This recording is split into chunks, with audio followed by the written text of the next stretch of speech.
Hello there again, everybody. This is going to be Jund Shadow League number 4.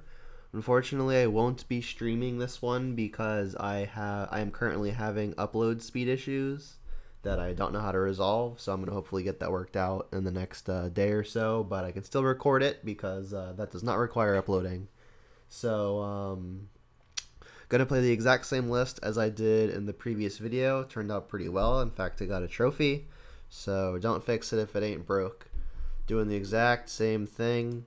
I'm playing the 16 creature package of 4 Scourge, 4 Tarmogoyf, 4 of the namesake Death Shadow, and 4 Hasty Monastery Swiftspears. The cute Lurrus combos involve, of course, the Bauble and the Seal of Fire, and then playing 5 removal spells in the main, discounting Lightning Bolt and the Seal, so technically 10, but the hard dedicated removal spells are the 4 copies of Push and the Singleton Dismember. And the sideboard is geared towards beating what we expect to see right now. We've got versus the various graveyard or value town graveyard decks. We've got the 3 copies of Nile Spellbomb as well as Kolaghan's Command. Kozilek's Return as a sweeper that can kill the devoid creatures, and Assassin's Trophy as just another catch-all versus the problematic permanents. Playing Boil versus the various Uro piles. Ancient Grudge just because it was in the 75 last time and this was a copy and pasted list. And then some more value-oriented cards in Veil and Kroxa if we ever need additional threats or disruption. So let's take a look at the current metagame. Not a whole lot special. Nothing much has changed since the last recording. Uro still in first, and Rakdos Shadow still second. The 2 green-white Primeval Titan / combo decks in at 3 and 4. And just various combo, mid-range, and aggro decks that we've been seeing for a while. Oops All Spells, Izzet Control, playing Blood Moon a lot of the time, Ad Nauseam, Mill, just all the shenanigans. Alright, so with that said, let's just get into the first match. And I'm trying out this new layout as well. I'll show you what it was before. So this is kind of what it was before. Off to the right, you can kind of see how when I flip back and forth, there's more space that you see now. Usually I had this hidden area showing the chat box and the game log, so I was always able to see it, but it wasn't caught on recording. But I figured I should just probably expand the entire window. Also, you can see like there was room sort of towards on the bottom over here where you have all my various usernames and stuff. So I expanded that as well. So I maxed out on how big the actual screen image can be now. I'm just really trying to for people watching on like phones and stuff, I wanted to get the images as big as possible. So hopefully that's doing what I intended. But yeah.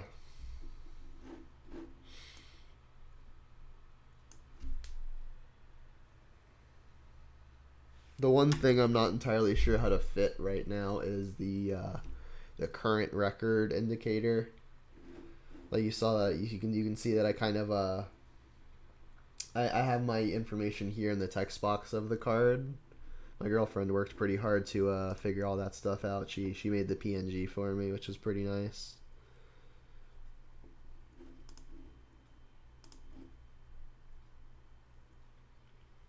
Four lands not super ideal, but we've got 3 threats. So our disruption is low, but our proactiveness is high. And then we've got the 2 peatlands to cycle into hopefully some action. This is probably a fine keep. Best case draw would probably be something like an Inquisition or Thoughtseize, but even then I'll probably end up Swiftspearing first.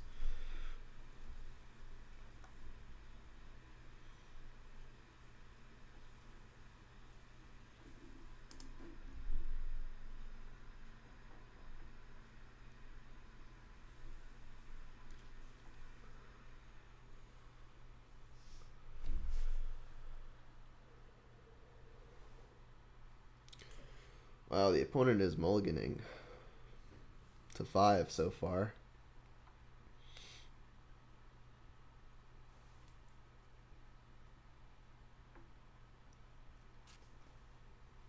So yeah, let me know what you think of this new layout if you're a regular here, or if you're not a regular. Just trying out something new. Again, just trying to make it so you guys can see more of the screen. Alright, so we're playing against Oops All Spells, which this hand is not super well equipped to beat. We're going to need to find Inquisitions and Thoughtseizes. We really don't want to find the removal spells, because those do nothing. Alright, well, just another clock. Not super ideal. We're not exactly missing that.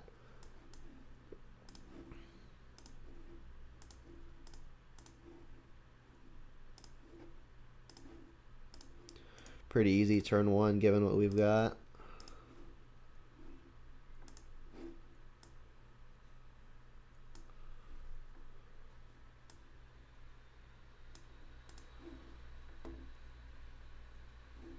Okay, so it's the Charbelcher version, maybe?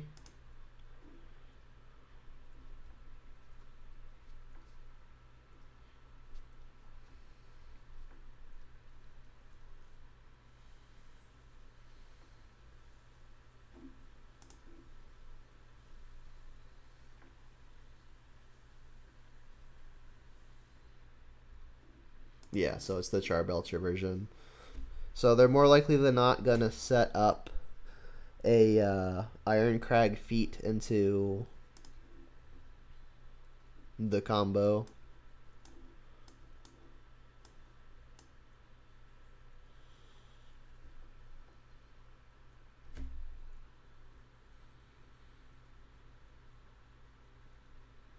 So it looks like they've got the set of Blood Moons in the main. I'm seeing at least 3 right now, but I wouldn't be surprised I'm missing one. 2 white borders, got one here. I guess in terms of playing around Blood Moon, there's not much difference from 3 and 4. So maybe they're setting up, they could be setting up a Reforge the Soul. I guess not if they've started, I guess, yeah, I don't see them as they get put back. So yeah, they could be setting up that Reforge the Soul.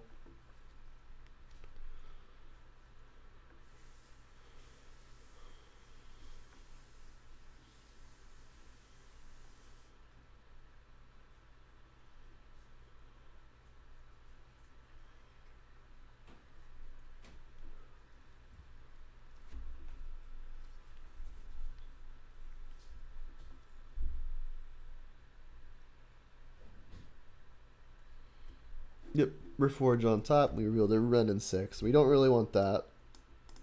We'll bottom it.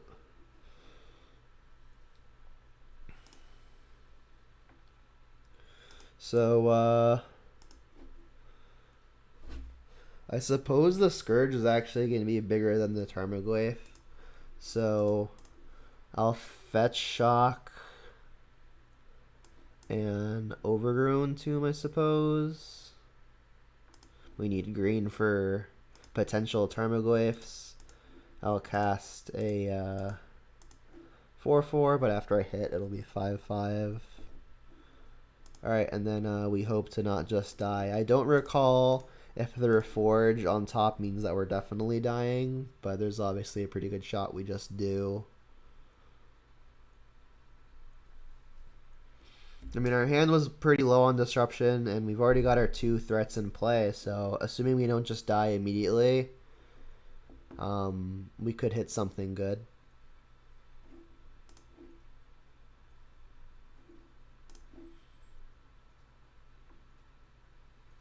Alright, well, we hit the disruption.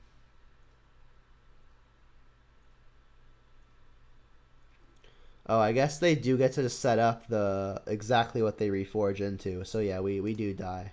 I couldn't quite remember if they have the way. I for some reason was thinking this would shuffle. But yeah, we just die here. Okay. So it's the Storm version. So unfortunately, their cards never actually hit the yard and give me a window to exile everything. Ancient Grudge can hit the Charbelcher. If they plan on activating it in the same turn, it hardly matters. Wildfires are just 2 mana Stone Rain, draw a card. Assassin's Trophy, also just another way to kill a land for free. I don't know that Kolaghan Span's worth it. It can kill the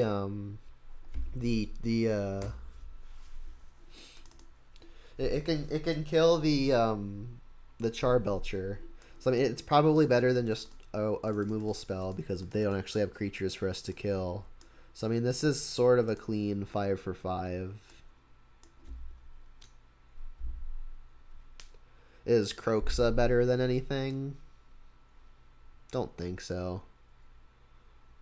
Yeah, and again, the cards in the yard don't particularly matter, so I don't think Spellbomb is going to be really worth it. Let's go first. Reveal the thing. 3 of a kind.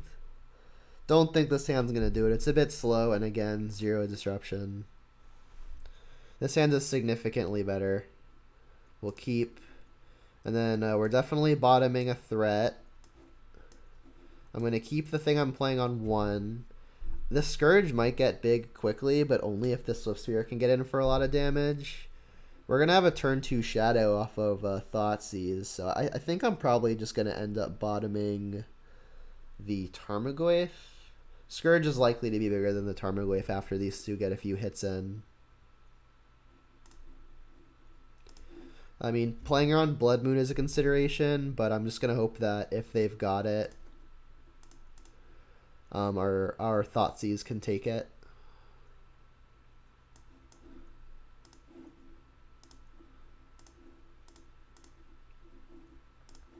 Opponent keeping a 7-card hand is pretty scary.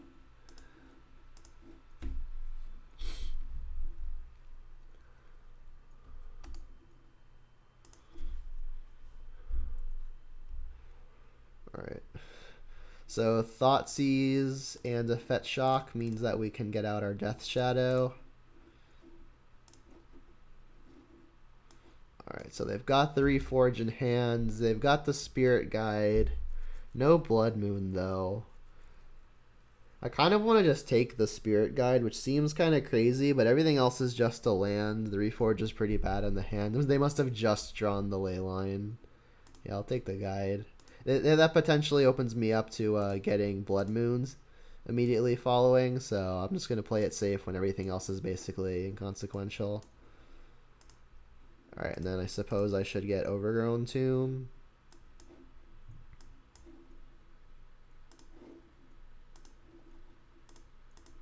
Play my 1/1 Shadow.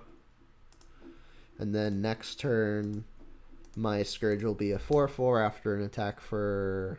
Actually, it'll be a 5/5 after an attack for at least 2. So yeah, my clock is definitely there.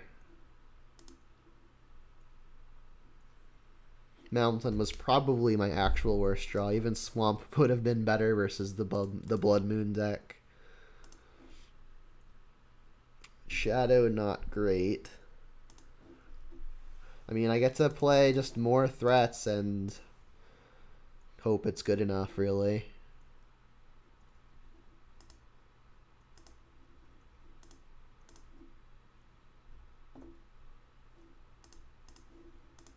Alright, that's what I got. So right now we have a hit for 8 lined up. If we can draw a Fetch Shock, we can turn that into 14, still 1 off.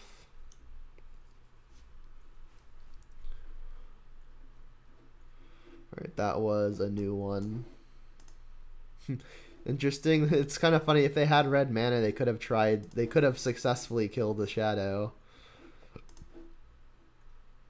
Alright, well, we get to Fetch Shock. We're still short, as mentioned.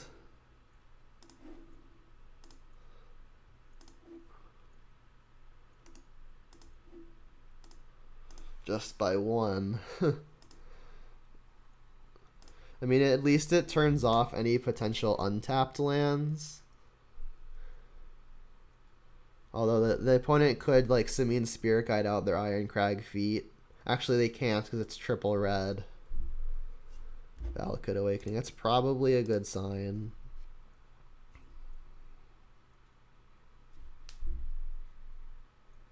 They've drawn 6 cards, so I don't know what's in their hand. Alright, we win.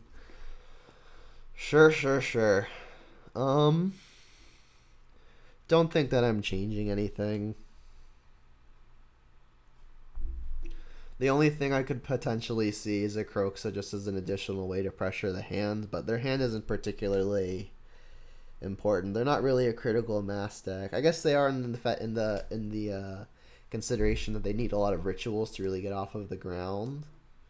I mean, it might just be better than like a Renin 6, for example. Like Renin 6 really isn't doing a whole lot other than keeping my fetches and shocks coming for the shadows.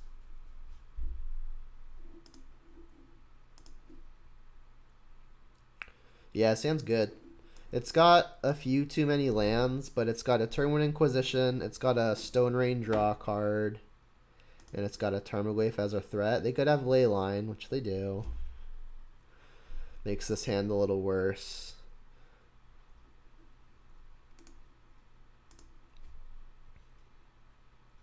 We've got Swamp in hand. Jeez, that's a terrible draw.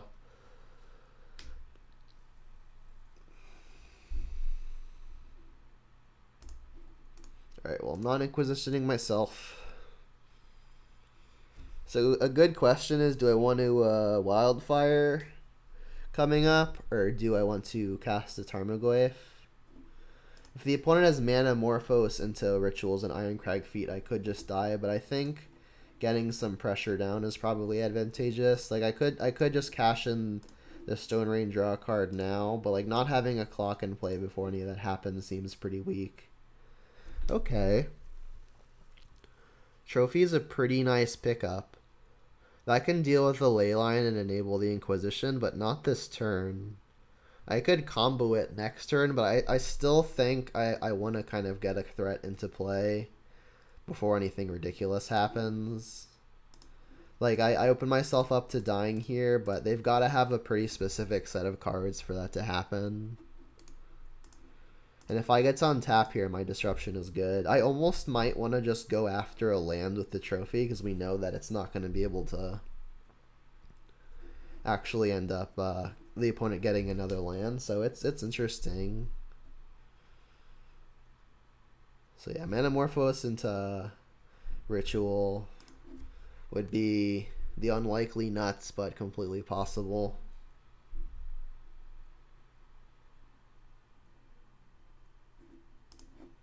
Hopefully this is just some wheel spinning. I mean, as far as the opponent knows, they're not under any significant pressure, and they have Leylines, so they don't actually have to hit it. They're not really in a rush to hit it as far as they're aware. They got quads. So no Ritual into Ironcrag, please.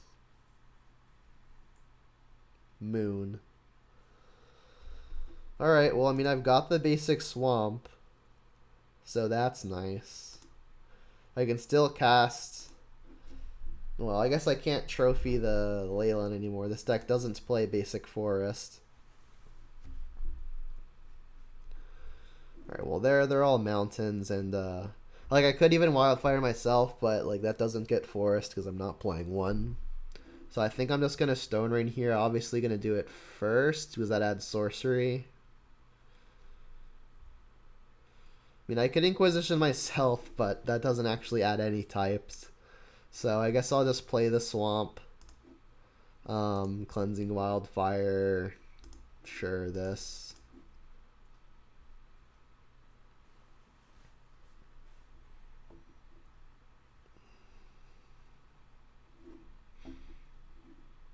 Bad draw. I mean, I've got the Swamp, so, like, I need to find, like, I guess Scourge of the Skyclabes would be the biggest thing I could find.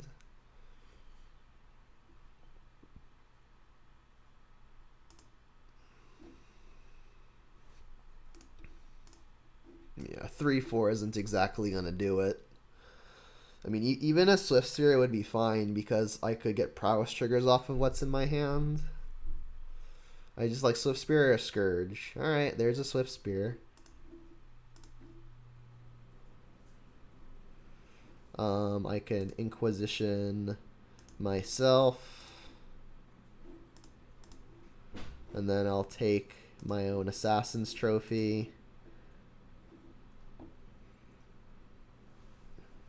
Literally just for prowess.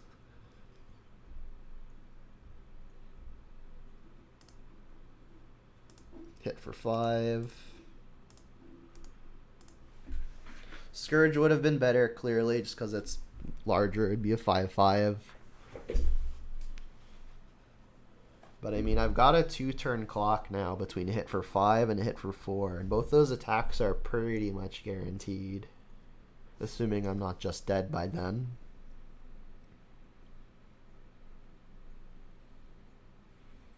Ironcrag feet. Alright, well, it looks like whatever it is, the opponent is just going for it. Oh, Hardcast Reforge? Okay.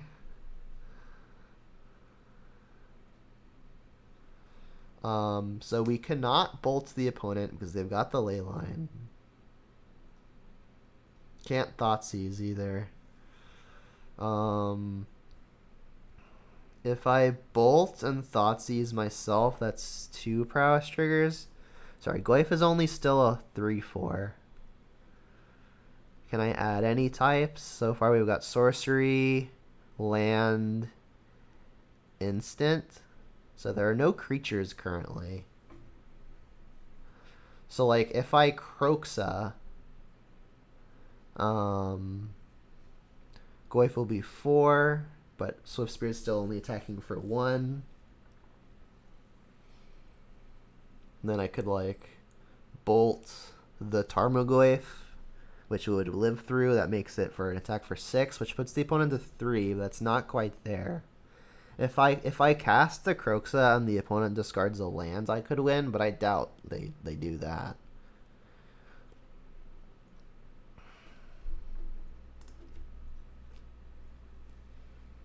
I mean, I might just want to... I mean, my attacks are lethal next turn anyway, unless they have to, like, play a Spirit Guide, but then I've got the removal for it.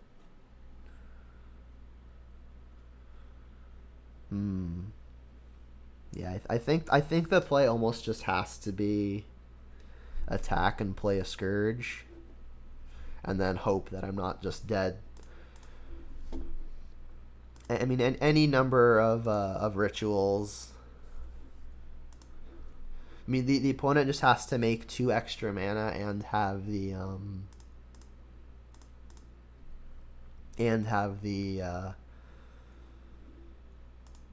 Goblin Charbelcher. But if they don't somehow have it, we get to win.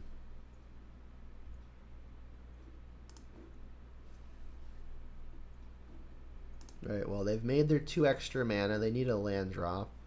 Alright, well, now they don't even need a land drop. They just need the Charbelcher.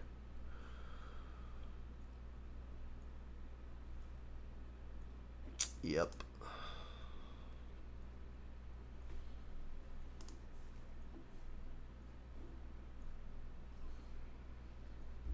Yeah, this Leyline ended up doing work.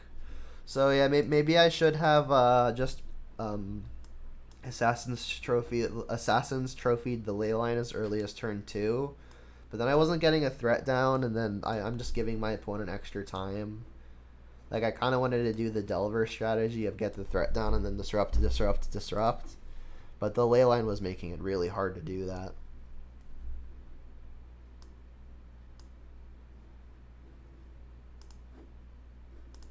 Dylan, MTG. Yep, we're playing Burn. So I'll Fetch Shock a Blood Crypt, and then get the Swift Spear down.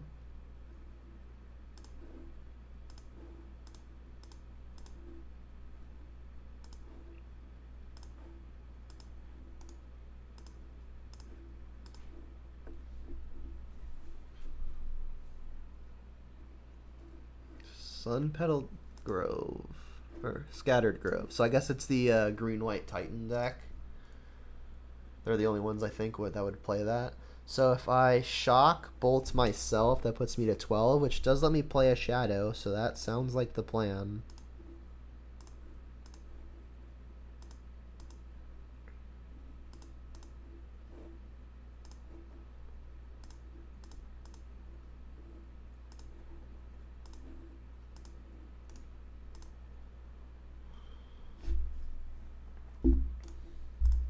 So far, so smooth.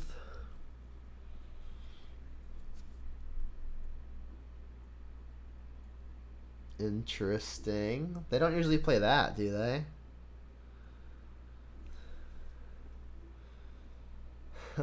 Alright, well.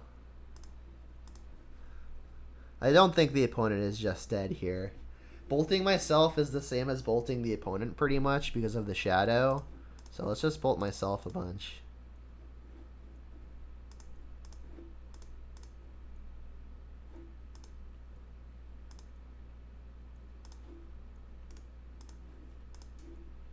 Alright, turn 3, hit you for a lot. Go. That's what I got.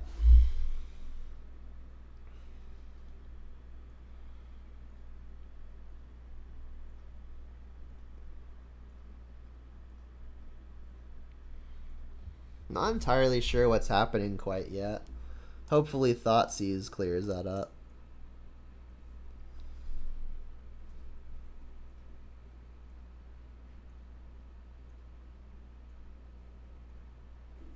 A fog. Interesting.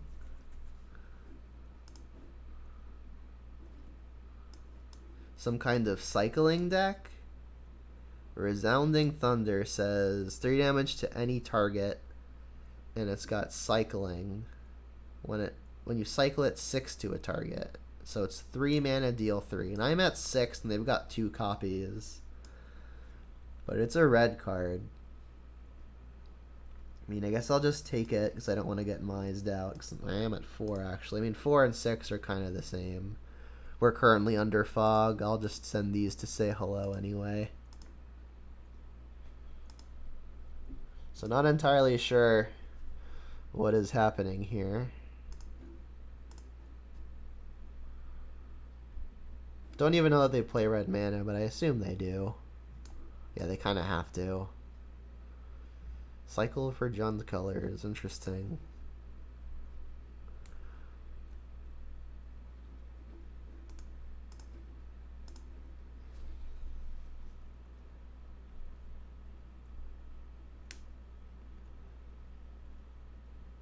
Okay. Okay. Not entirely sure what's happening, I'll be honest. They didn't have a whole lot of islands. I mean, I really don't know what I should be sideboarding here. I probably just won't. I don't really know enough.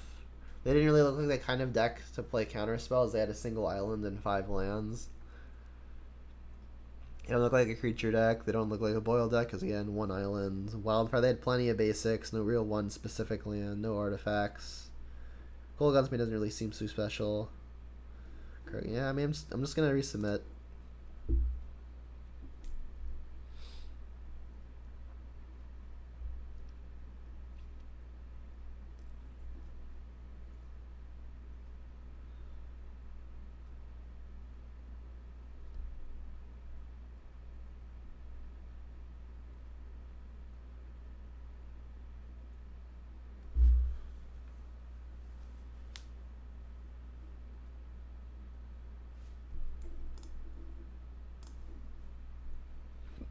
Wow, we really love this mountain today.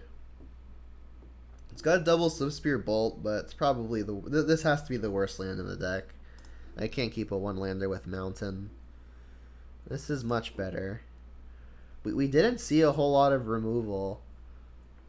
So, sorry, creatures. So I don't know that the removal is going to be good. I've got 3 threats, so maybe it's just right to bottom a threat, because in the event they do have a creature, I'll probably want to kill it. So I guess between Scourge and Tarmogoyf, I should keep Scourge. I've got the Slipspear, so Scourge is gonna get into play pretty quickly. Yeah, I'll bottom the Goyf.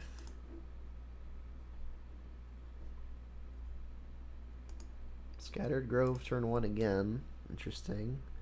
Alright, well, Bobble's a fine draw. It's going to enable an extra damage, which makes our Scourge a little bit bigger, a little bit faster.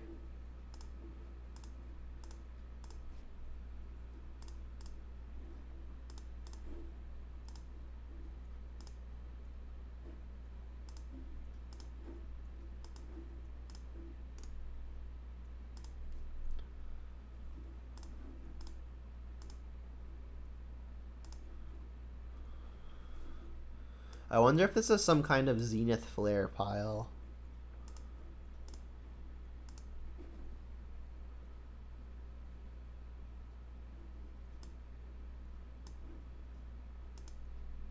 In which case, this dismember is not going to be very good.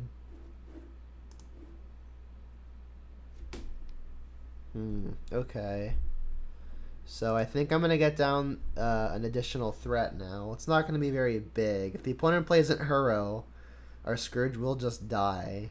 So maybe for that reason I should just play the Wrenn and 6. Scourge is going to be pretty big starting the following turn, but I'm going to really want the additional piece of pressure, assuming we don't get Uroed. It is a calculated risk, but I think I'm going to just go ahead and play the Scourge here. And then hope the opponent's play isn't exactly Uro.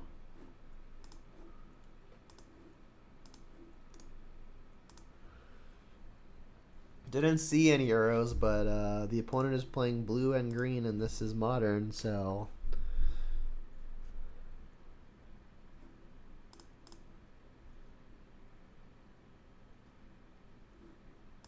Alright, well that does it too.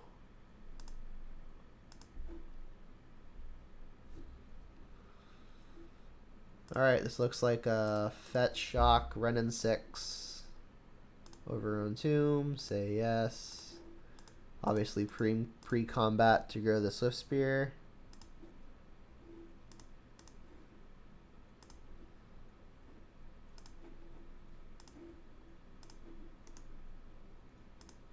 I've got up Dismember and Push for whatever could come down the line, which I'm not convinced is anything, because I maybe at this point the opponent just like isn't playing creatures.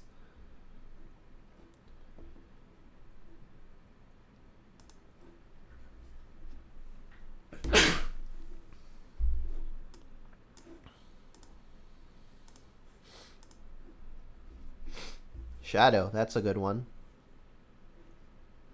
So the opponent knows of the Mire.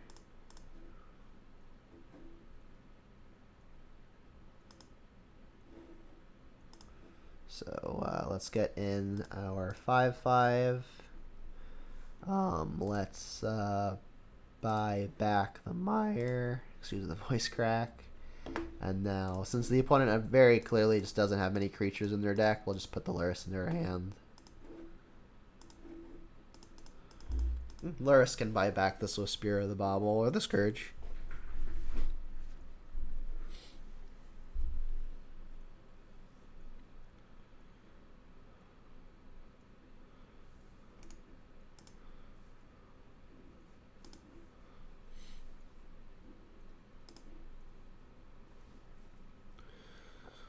Yeah, I suspect the payoff here is Zenith Flare. Can we draw Temur Battle Rage? Hey, that's pretty good. So I mean, this can threaten lethal right now. We can go to 5 and be hitting as a 20, being hit for 20. So I believe that's the play we want to threaten.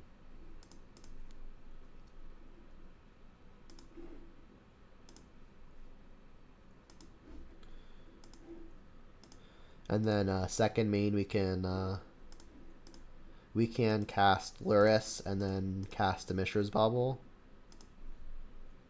Alright, or this can just work. Sweet.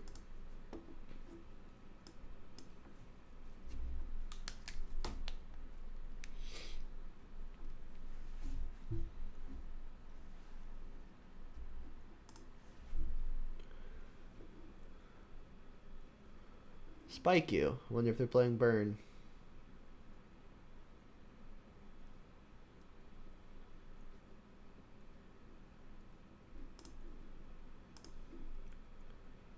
Yeah, sounds pretty fine.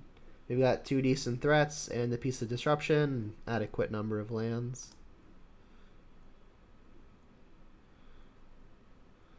Is it Oops All Spells again, or is this like a...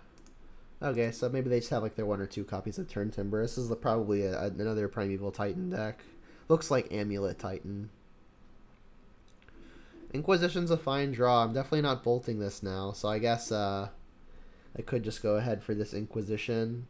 I could Bauble myself first to see what's on top, and then that can inform if I want to play the Tomb or Fetch Shock. So we've got a Swift Spear on top. Another threat isn't really what I'm looking for. So I'll go ahead and fetch it away for a Blood Crypt. And then hope this even has a target, really. Alright, it does. I'll take the Dryad. On top of it just being a creature that's hard for me to kill. Like, this Reclamation Sage really isn't going to do anything. And the Explorer is just a redraw. Also, this can set up a few ridiculous Valakut the Molten Pinnacle type progressions. Alright, so now we know about Rex Sage, and that's it. Alright, so a Fetch Shock gets me down to 14. That's not quite Shadow. I could just play Tarmogoyf. This is probably the best window to play it. It's pretty big. Also, pretty funny that the opponent has 3 colorless lands. Yeah, I think I'm going to Fetch Shock a Blood Crypt. Or, actually, I can't Fetch Shock the Blood Crypt. Do I want to get Stomping Ground to play Goyf, or should I just Shock? I mean, losing 5 between these 2 lands puts me at 12, which does put me at playing a Shadow next turn and holding up like a Bolt or something. So it's probably fine to just Shock this and play the Tarmogoyf. It's pretty large.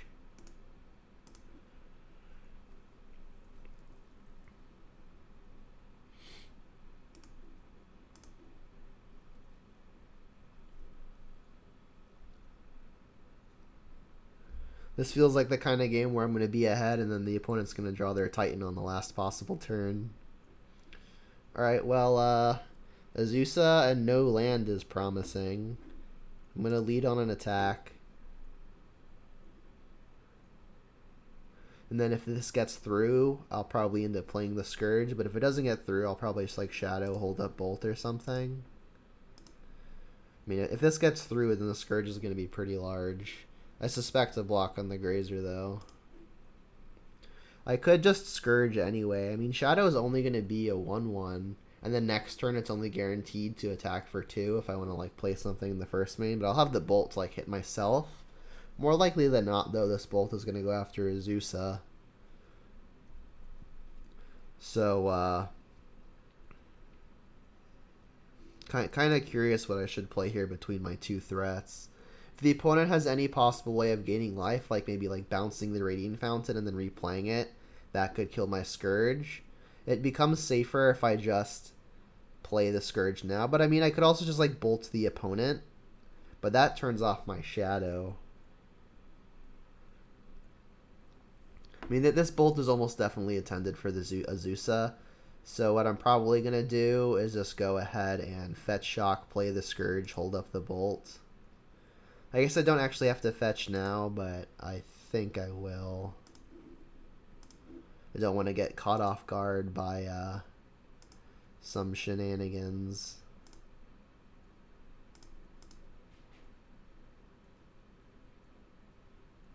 Yeah, and then if the opponent like somehow has another Radiant Fountain, I can always respond to the trigger by bolting the face.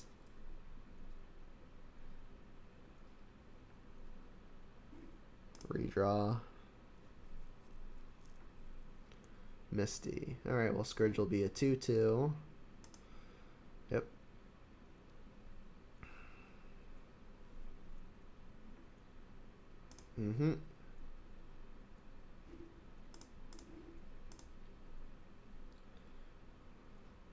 So I suppose I should just untap here. There aren't any spells in my deck that cost more than 2 mana.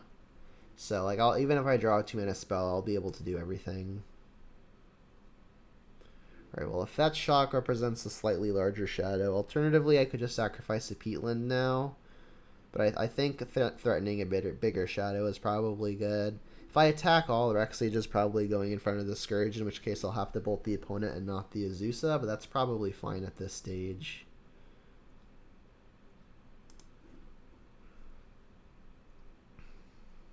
Also, if they don't block the Tarmogoyf, I could just let damage happen, because then by the time state-based actions are checked, Scourge will already be big. Alright, so do I want to bolt the opponent here? Bolting the opponent here would have the effect of doing an additional 3 points of damage. It's probably worth it. It gets everything pretty big pretty quickly. I mean, alternatively, I could just bolt the Azusa, Fetch Shock, play a Shadow. That has me having their board empty. And then I'll be at 9 with, I guess this will be 9 for 13 power in play. They'll be at 16, which means Fetch Shock has them dead. Another Bolt has them dead. There's also this Lurrus card over here. I have not yet played a land. I'm definitely playing a Shadow now, so it's like, do I want to Bolt? I feel like I should. Yeah, let's just go ahead and Bolt opponent here. Yeah, I mean, this is effectively 6 damage here. And this Azusa doesn't do a whole lot unless they have like bounce land and then replay the land.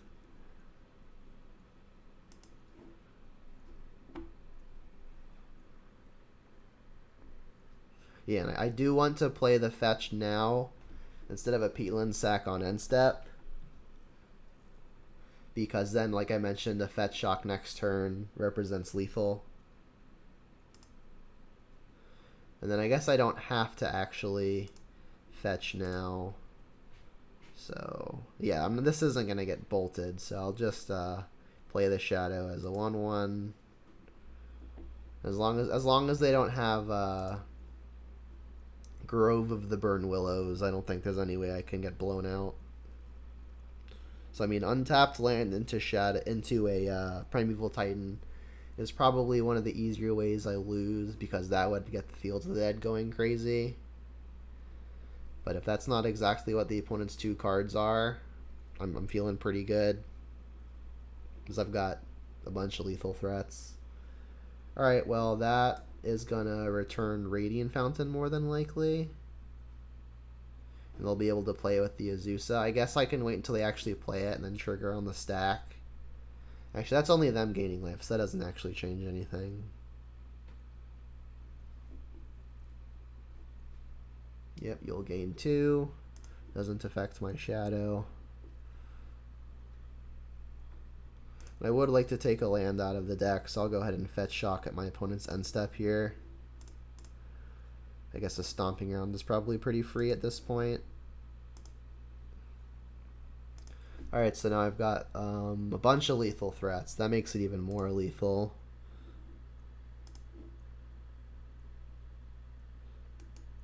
So feeling pretty good here, barring a Fog into a Titan.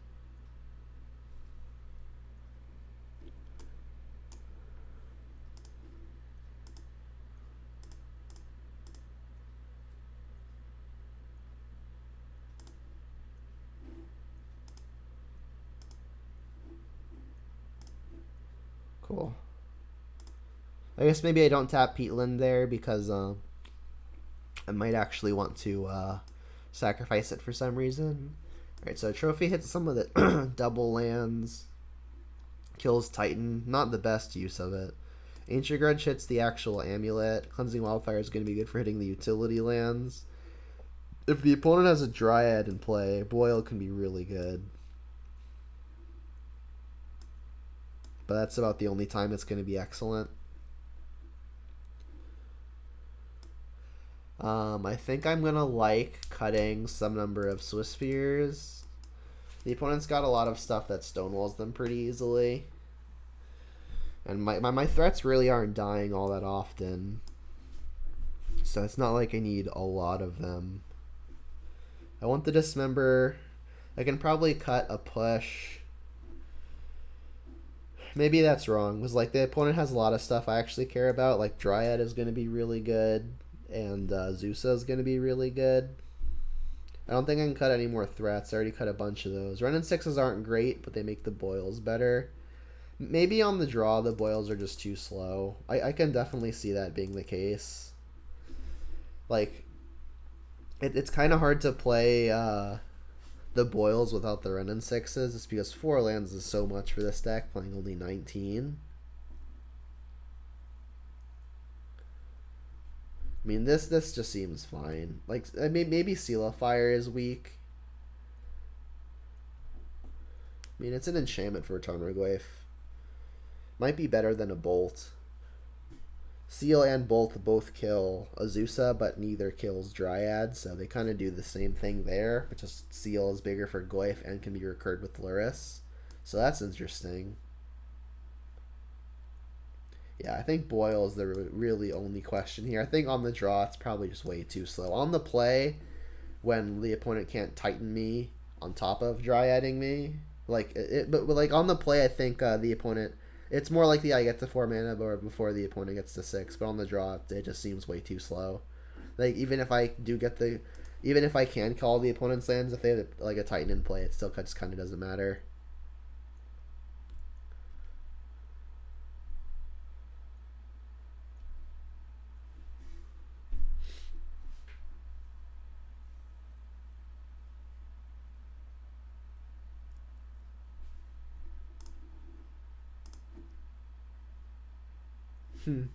We've got a lot of our basics.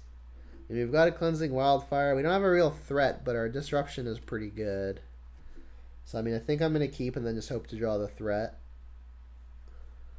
We've also got a redraw. Cleansing Wildfire even a redraw. We keep on finding this basic mountain. So given that I don't have a very painful mana base, I'm going to really hope that the threat that I find is exactly Tarmogoyf. I don't have a lot of ways to get damage on board for the Scourges to be super potent, so it kind of has to be Tarmogoyf as the primary threat.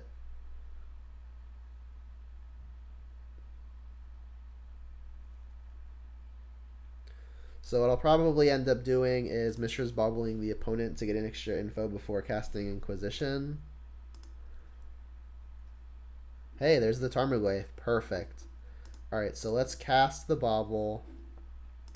I'll do what I mentioned. I'll Bobble the opponent just to get the extra info. They've got a Grazer on top. And I do want to start detrimenting my own life total for Shadows, so I'll play the Peatland. So they've got Explore and the Dryad. They've got a lot of lands. This Explorer is going to ramp them pretty hard, as is this Grazer. I've got the push for the Dryad, but I don't have a good way to revolt it. I'll just go ahead and take the Dryad. And then at my opponent's upkeep, I'll draw a card.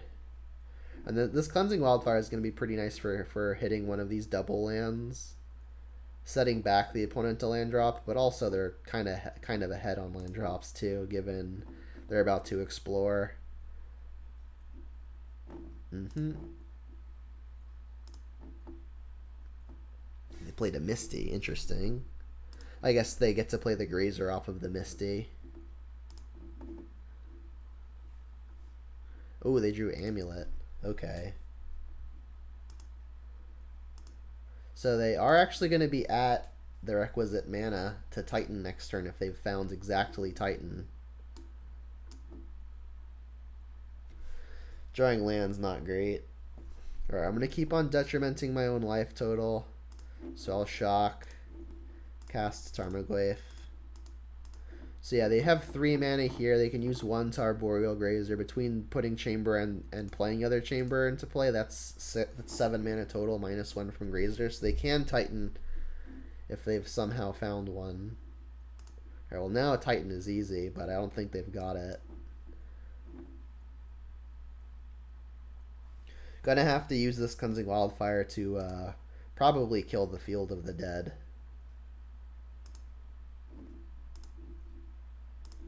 Alright, and they bounced. I didn't even realize what they put in. I guess there was the Forest.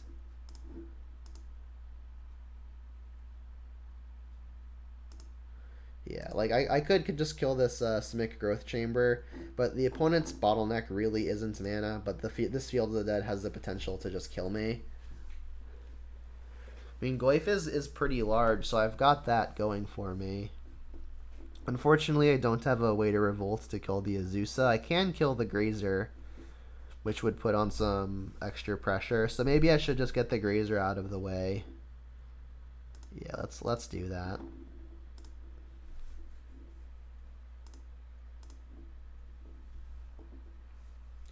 I don't want them being able to block with this thing. Also, it grows the Tarmogoyf.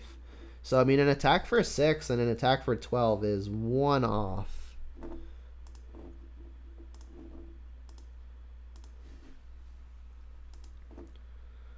And do I want to continue detrimenting my own life total, or should I just Wildfire off of a basic? I mean, if I take 2 and then pay a life next turn, that's 12. Which means if I draw a shadow, I get to play it.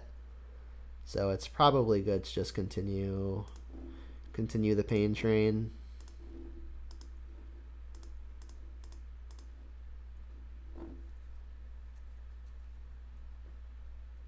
Alright, and then I really want to avoid a Titan. The opponent's going to have the mana no matter what because of the Zeus and the Amulet Vigor to cast the Titan. So I think it's probably just best to get this field out of here. If the opponent loses a life for any reason, they don't know, but we could potentially just kill them. I mean, Thoughtseize is a nice pickup, but unfortunately it's probably just not going to do it. And assuming I've tracked the hand correctly, I believe the last card is Simic Growth Chamber. They return Snow-Covered Forests. Wow, an attack. Alright, so if we can draw a Lightning Bolt, we should just win. Or, yeah, even a Seal of Fire would have done the job. Is it worth putting the opponent to 1 anyway? Again, the bottleneck isn't really mana, so maybe I should just put this Lurrus into my hand. Yeah, I mean, putting the opponent to 1 takes off fetches, but that doesn't seem super consequential. I think in the event the opponent can pose blockers, I'm going to want the Battle Rage to get through those. So I think this is just going to be an attack for 6. And then cast a Lurrus. Again, we know the opponent's last card is a Growth Chamber. So we died at top deck to Titan, but when do we not?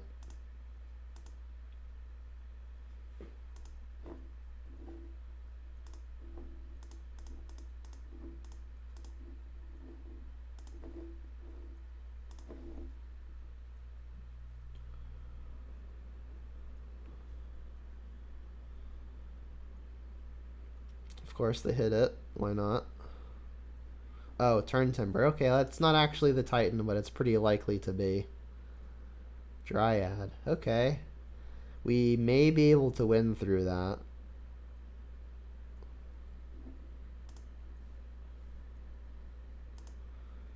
Yeah, I think the math is just short.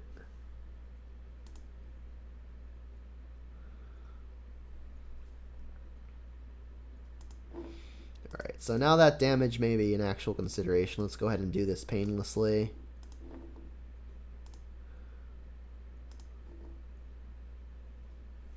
More lands, huh?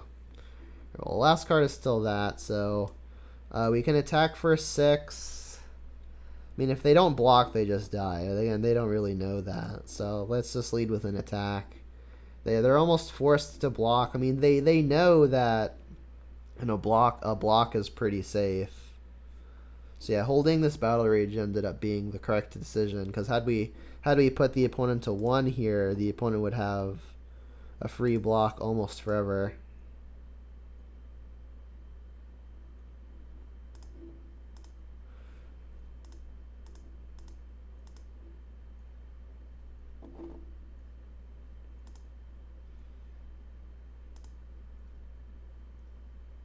Put you to 2. Alright, and then cast Lurrus. So this Tarmogoyf has 5 damage on it, and it's a 6/7, so removing Artifact briefly won't kill it. Alright, let's just see if the opponent's drawing the damn Titan. Cavern, alright, that's not a Titan.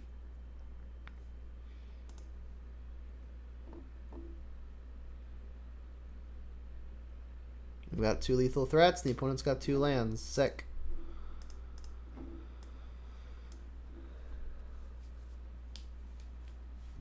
So far, so good. Obviously, match 1, there wasn't a whole lot that we could have done about it.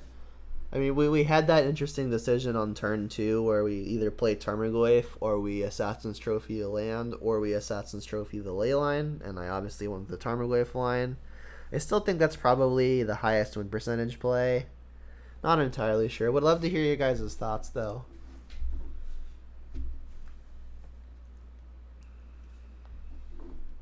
Jabberwocky, holy moly.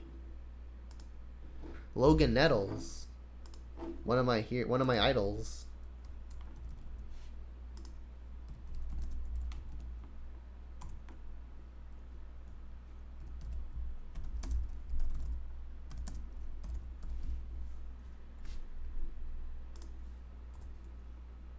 Wow, I am actually really excited right now. This is awesome.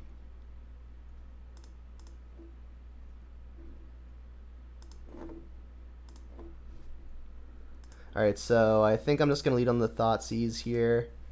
And then next turn we can Shadow and Inquisition, which feels pretty good. And we're playing against the signature deck. Oh my, oh my.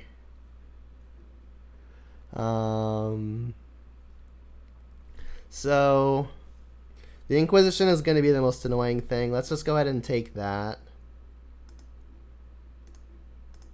Should I plug myself in the comments?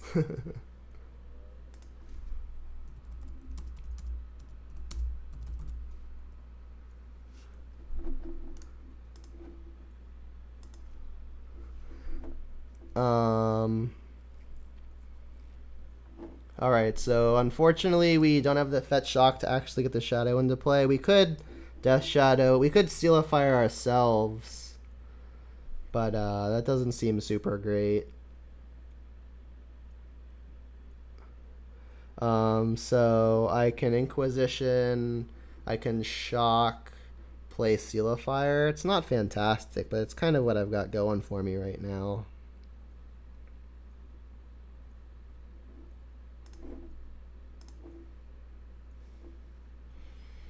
I mean, because the opponent's got the Bolt, so there's not a whole lot that we get to do here.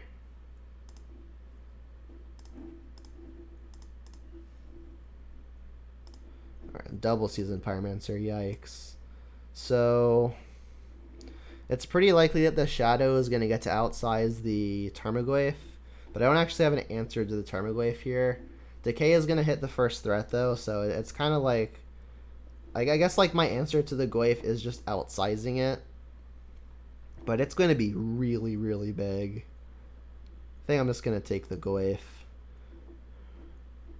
Not really anything that I'm super happy about taking. And I feel like it would be a little cheeky to tell him to check out my YouTube channel, huh? I don't think he has much more learning to do about Jund, right? I mean, heck, I'm not even that great at it. Alright. So the opponent has expertly drawn the land that was missing. So I can go down to, I guess I could go down to 9 whenever I want. Because I could, like, seal myself. I doubt they Lightning Bolt the Shadow. I mean, they'll probably just end up decaying it. Yeah, I doubt I'd get anything past Logan here.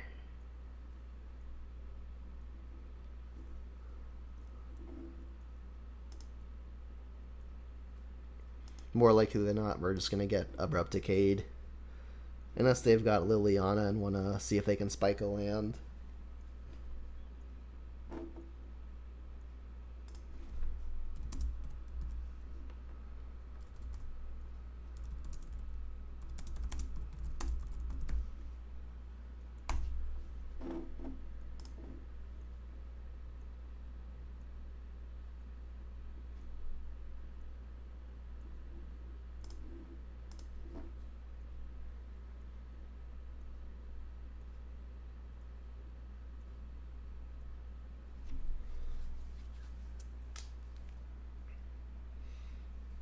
Yeah, I would love to ask him to check out my YouTube, but that seems like That just seems like a starstruck thing to say, you know? I don't want to be that guy.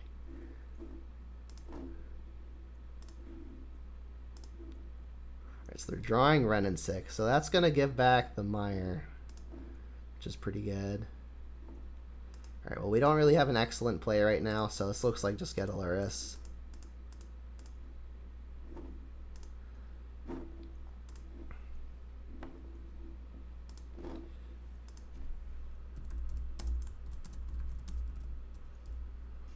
Alright, I suppose this would be a good time to subtly bring in.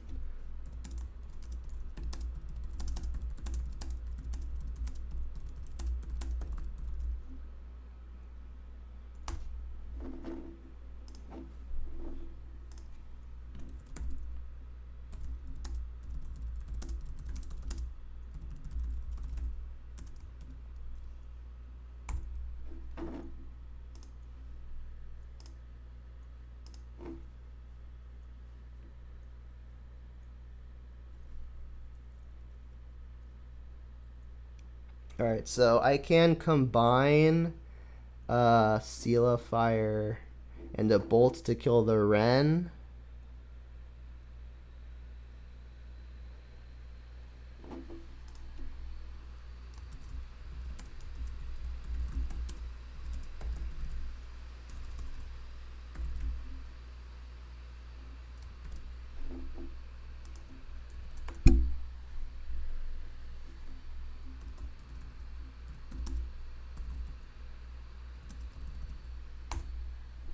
Alright, so yeah, I really want to get this Wrenn off the table. This thing is going to kind of steamroll me.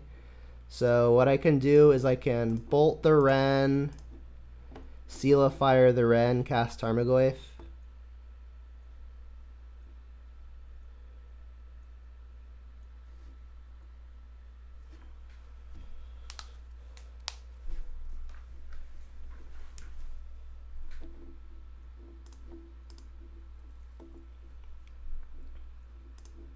And then hope to dodge Liliana of the Veil. And the opponent has not revealed Lurrus as a companion, so Liliana is something that they could very likely be playing. In fact, probably playing at least 3. Thick Goyf. Boo. Oh, Pulse? Oh, okay.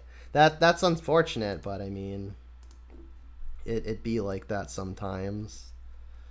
Alright, so the opponent has the Bolt for the Lurrus, but I can at least still get the 2-for-1 by just recasting the Bauble immediately.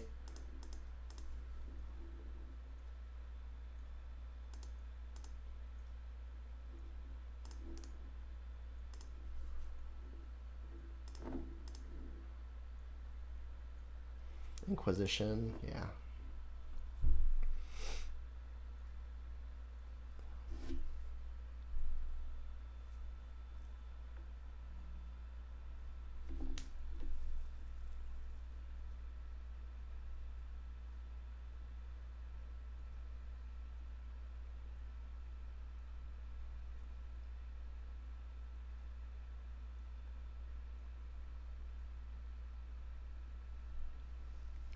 Wow, Logan Nettles.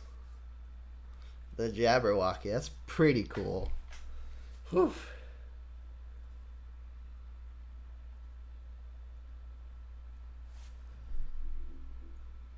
Yikes. Alright, so we're discarding a card here. This is in the main phase. I guess I'll discard a Bolt. I mean, Bolt is going to make the Shadow bigger, but I don't think I'm going to 2-for-1 myself just to like Bolt myself and make Shadow big.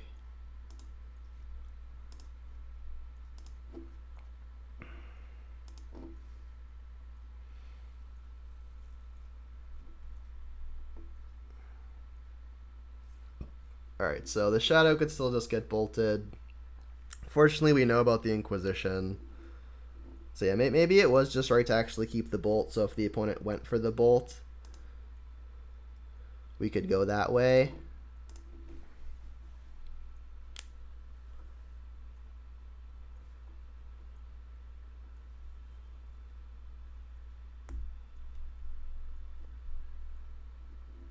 Yep. More than likely just going to take the Shadow. These Seasoned Pyromancers are going to be really good long term.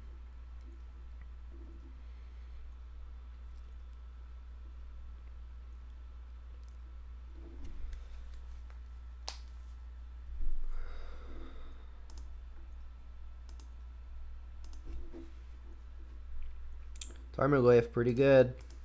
That was probably my best draw, to be completely honest. Obviously, pretty easily killed. But I mean, the opponent taking the creature out of my hand may indicate that they're soft to future creatures. But also, my hand is just like all removal. So taking the creature was kind of the only hole that could be punched.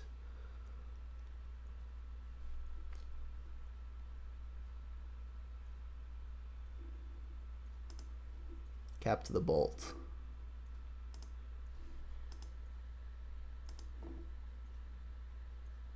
Wrenn and 6, pretty good. Alright, well this thing is thick, so let's start sending it in. Taking it, okay.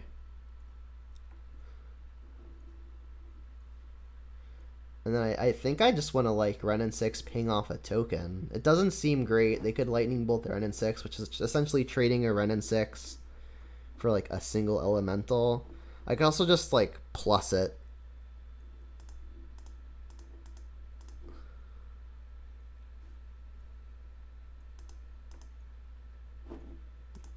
It seems bad, but I think I'm going to go after an elemental. Because like they're going to get to attack it down almost no matter what anyway. Bolting me. Okay. Burn plan. They've got to have found removal now, unless they're not particularly worried about dying to a battle rage. Doesn't feel great doing this. I don't have revolt to kill this one. Bolt me. Got another bolt? That's the one other way to do it. Yep. Alright, hit me. 0. It's a lot of lightning bolts. Alright, so Jund. Kolaghan's command's gonna be good. Spellbomb should be fine. Against Seasoned Pyromancer, I don't hate a Kozilek's return, but it's just not very good versus literally everything else. Croaks is also probably going to be good, just as another threat. And then Veil's going to be good versus just all the removal spells. I'm going to cut an Inquisition. They tend to be weaker going into the late game, I think. Swift Spears die pretty easily. I think I'm going to cut a Bolt. Bolt doesn't really kill a whole lot. I need 4 more cuts. Spellbomb isn't like an all-star. It's just fine. Maybe 3 is overloading. What if I just don't play it at all? Like, it's going to be good versus, like, opposing Croxas and Seasoned Pyromancers, but that's kind of it.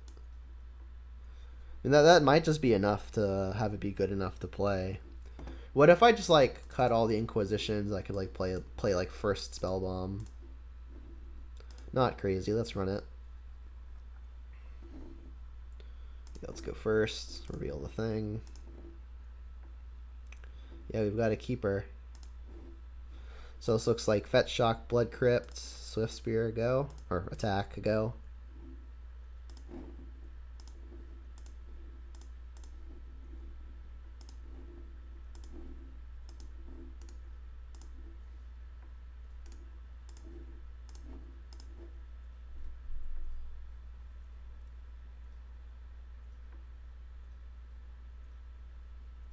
Two pair.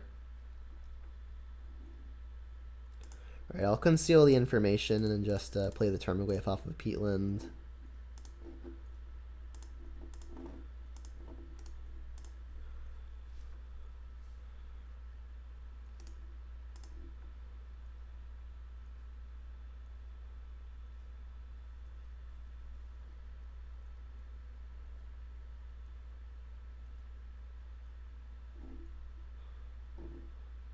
Thoughtseize is nice. Let's just lead there, get some prowess triggers.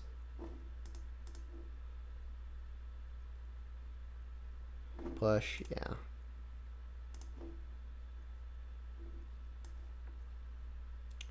Well, probably just gonna take the elf.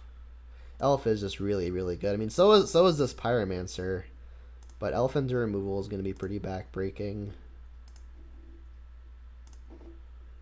And then I'll probably like Fetch Shock to sacrifice this Peatland.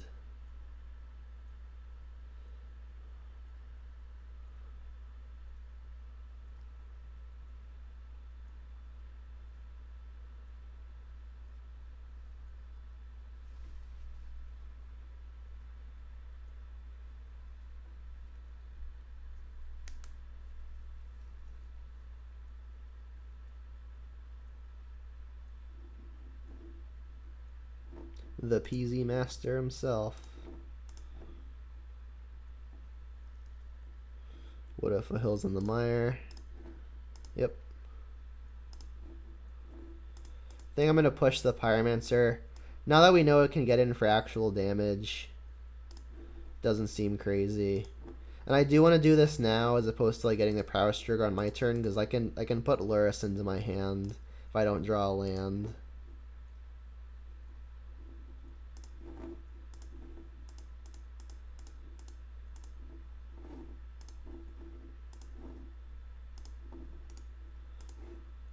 So Spellbomb and 2 relatively freshly drawn cards. And the 3rd relatively freshly drawn card.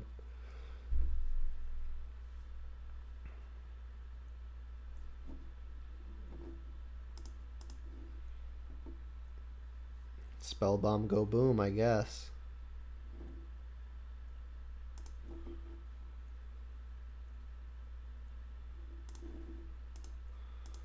So is it worth it just playing out this Lurrus here? We're unlikely to be able to get actual value off of it because of double Spellbomb, so it's probably just worth playing it as a threat, I would think. I mean, it's insulated versus stuff like Liliana because of the Swift Spear.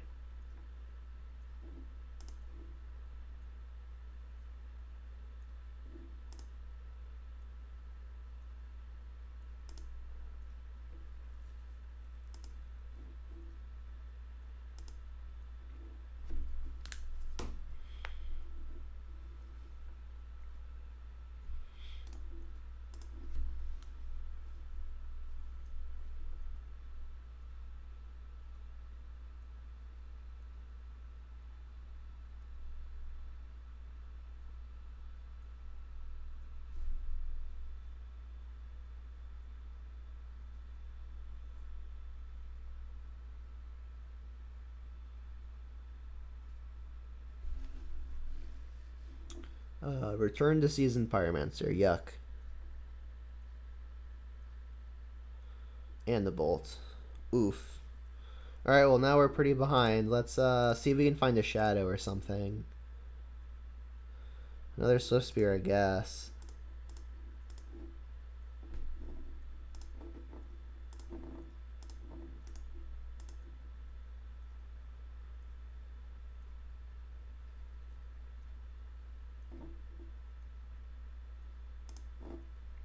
Could bolt the face here, but that doesn't seem very profitable.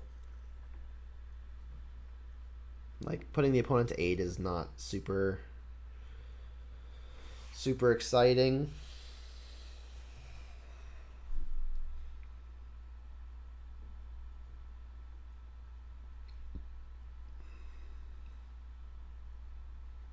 So taking the Temur Battle Rage here makes me think that the hand does not contain removal.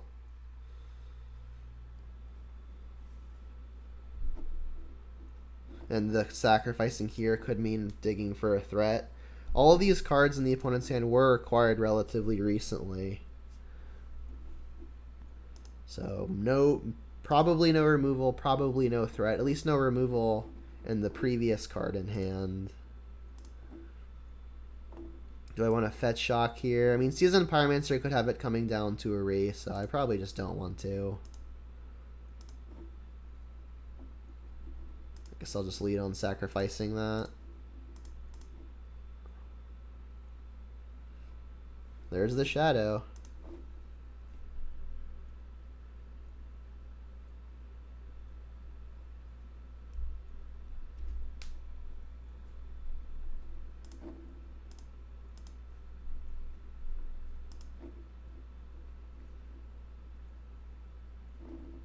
Oof, we got him. Alright, so I'm thinking that that card was drawn pretty recently.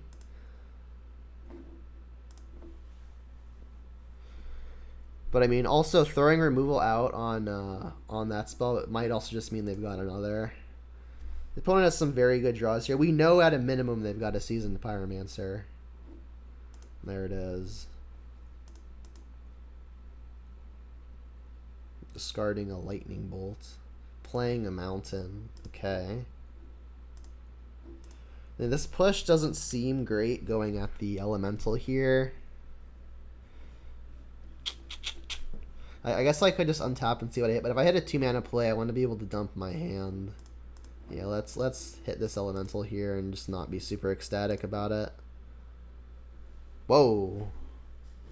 So we could potentially lethal here.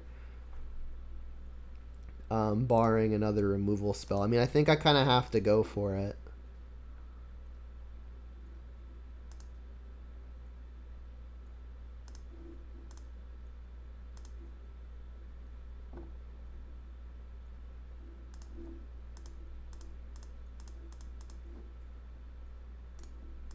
Got the Decay. I guess Decay doesn't do it. This is a basic mountain.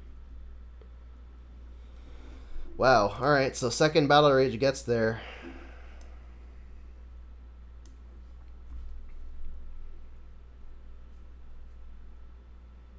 That was a pretty lucky draw, to be completely honest. I mean, I guess the only real consideration still is, do I want more copies of Spellbomb? Trophy, not really a consideration. I mean, I guess even Bolt could be seen as a plausible include. I think I'm happy just resubmitting.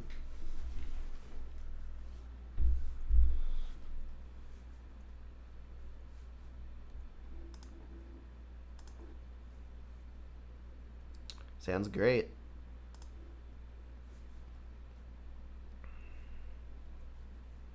Lots of threats, couple interactive spells, and a Planeswalker. 2 lands, including a fetch. Doesn't get a whole lot better.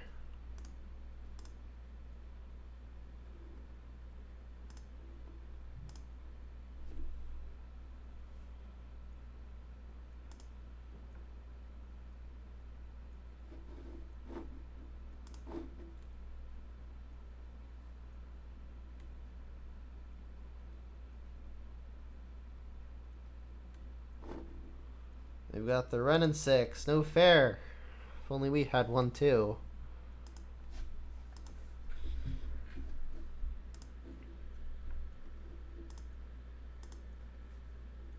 We gotta get the Overgrown Tomb here because we need the green. Good old fetch shock on tap.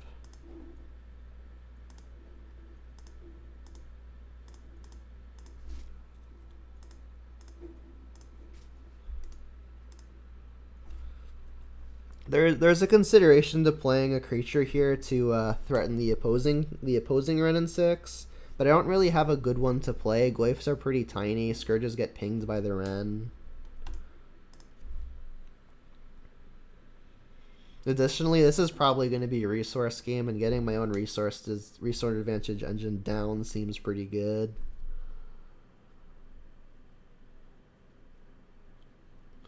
I mean, Scourges are now 4/4s, which is nice.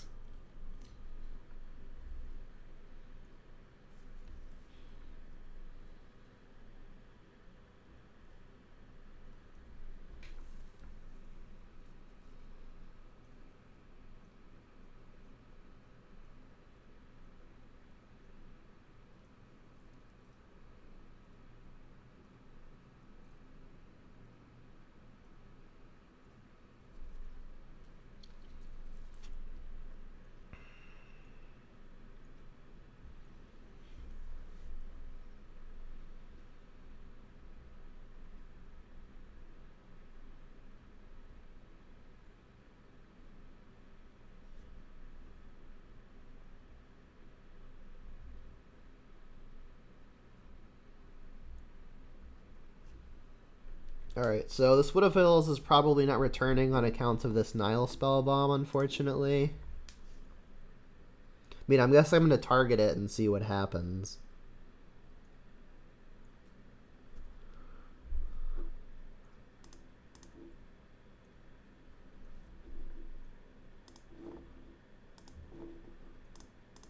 I'll make them use their mana now if they plan on sniping this Foothills.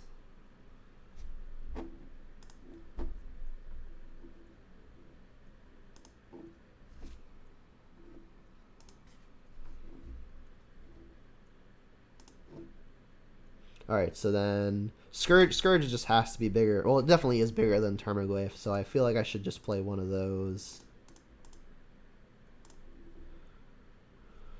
This is weaker to a Liliana of the Veil. I mean, the worst case scenario, a Liliana minuses. I've got the bolts to finish it off. Not exactly the ideal way to do it, though. Bloodbraid would also be a pretty big hit here. It's a lot of cards in Mr. Nettle's hand.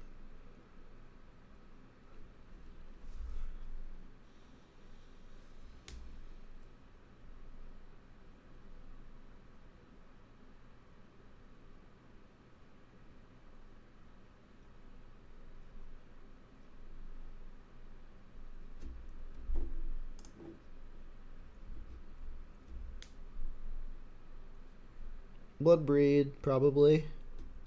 Alright, the Liliana, yep. So I guess a shock means also a lightning bolt.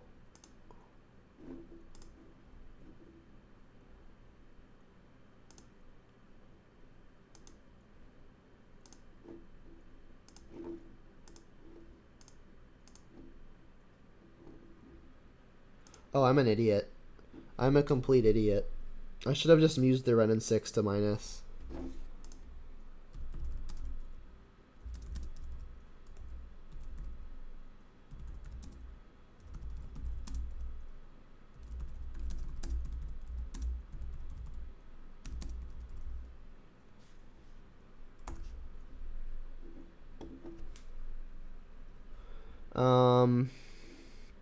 I mean, Swiftspear is at least an okay draw because this can insulate me versus a potential Liliana, but I think they've got a bolt because they did shock in.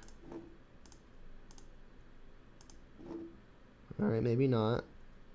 All right, and then Scourge is still just the biggest thing around, so let's cast that.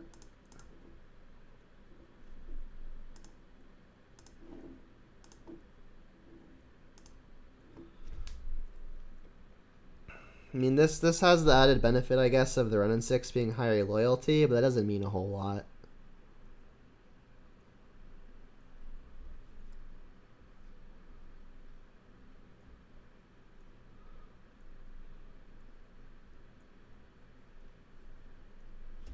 Kroxa, yep. I mean, I think I just want to keep all of my threats here. I mean, Kroxa is going to be quite large, but it's not even bigger than my Scourges or maybe even my Tarmogoyfs.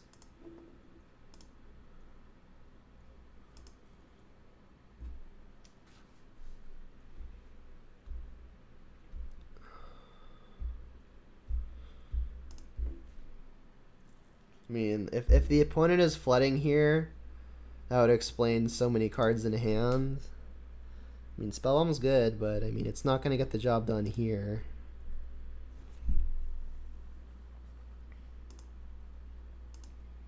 So I almost want to just go after the opponent here. Especially after drawing Green Source, I can go like Tarmogoyf, Tarmogoyf, and I just have so many potentially lethal threats.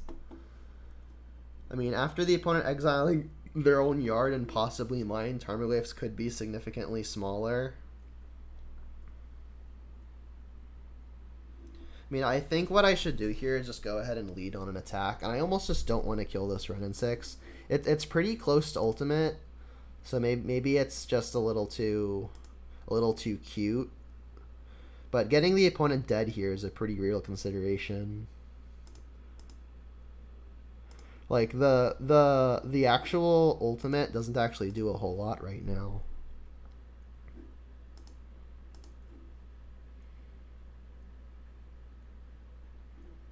Decay makes sense. Alright, so I kind of want to just go double Tarmogoyf. And then I can just threaten Emblem.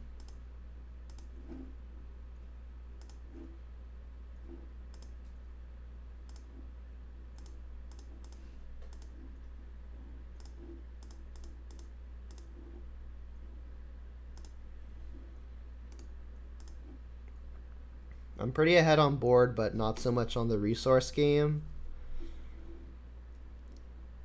But I mean, with the opponent at 11 and 9 power already in play, and a way to clear a blocker, I mean, I'm liking the spot. We've even got Lurrus waiting. Unfortunately, the Spellbomb makes it worse, obviously.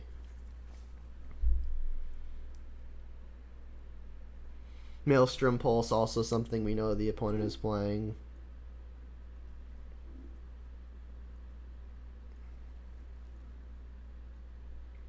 Perhaps they're digging to it. 5 6s now. Yeah, I mean, we would have had a Lightning Bolt had I used the Renin 6 to kill the Liliana. Because again, this ultimate really isn't threatening much.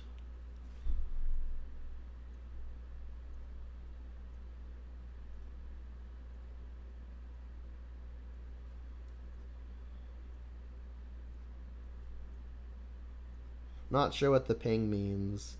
Oh, that's smart. They're just trying to get stuff off the field for the Kroxa. That was smart. I mean, I can Emblem and then use the Fatal Push to kill the Kroxa, which is probably what I have to do.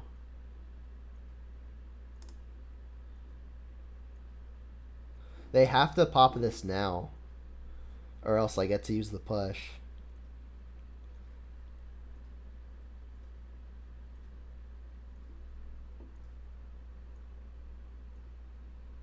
I mean, yeah, the opponent is so far ahead. If I can't kill this Kroxa, they should almost definitely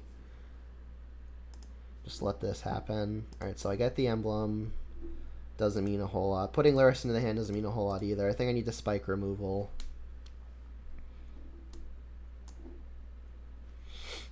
Not great. So I can fetch, put Lurrus into hand, but that doesn't do a whole lot. So we've got Artifact, Land.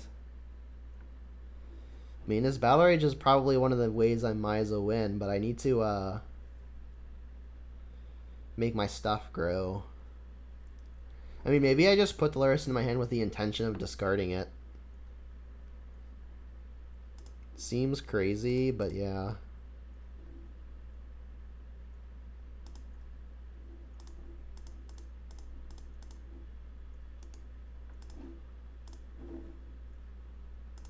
But yeah, that play with to kill a Tarmogoyf was pretty cool.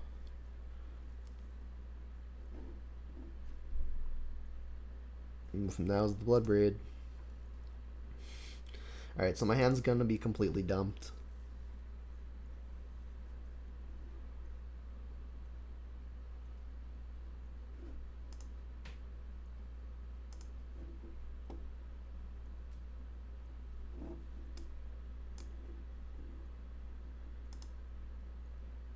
So, I mean, I can double block. I think I'm gonna. If they've got removal, I just die. But I mean, I think I've got to take the higher risk line.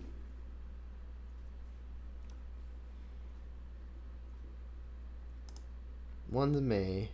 Yep.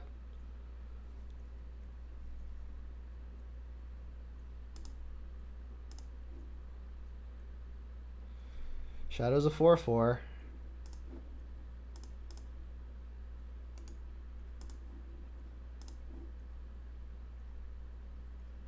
It's like the only better draw is a Scourge, because that's actually just a 10/10.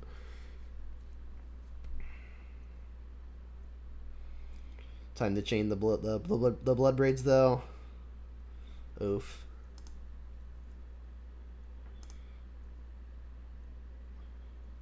Minus target me, probably.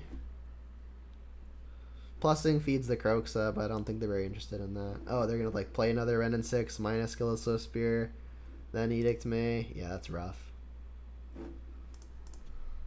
That'll do it. Awesome. Playing you. See ya around.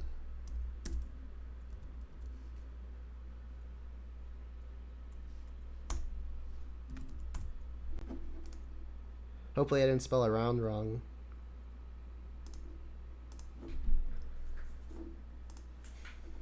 All right, well, that was pretty cool.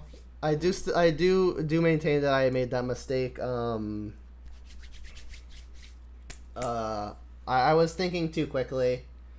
And I should have just used the Renin 6 to finish off the Liliana and kept the Bolt in hand. But yeah, pretty cool. A little starstruck.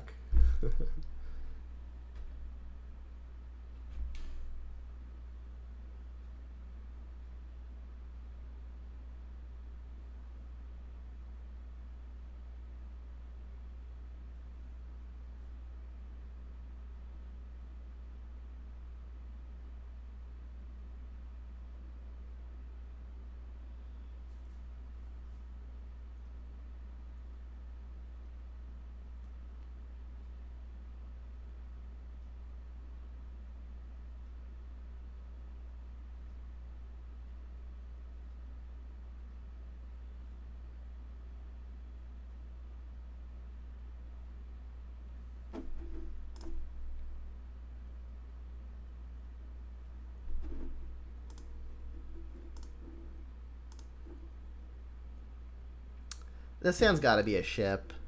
It just doesn't do enough. This hand's much better. Keep. I guess I bottom Bobble. I want to keep the 2 threats. I want to keep the Renin 6 and the Thoughtseize, so I'll bottom Bobble. And I'll turn 1 a Swift Spear.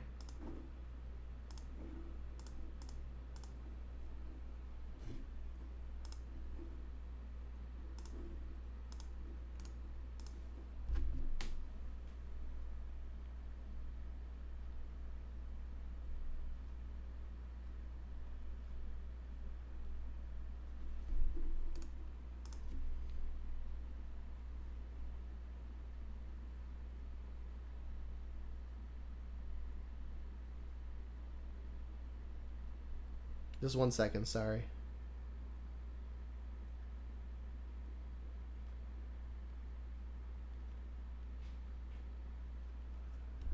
Alright, so Thoughtseize is a pretty good one to have to pair with the Shadow that we just drew. So let's go ahead and just lead on the Thoughtseize. If the opponent has like a Blood Moon, we're pretty likely to want to take it.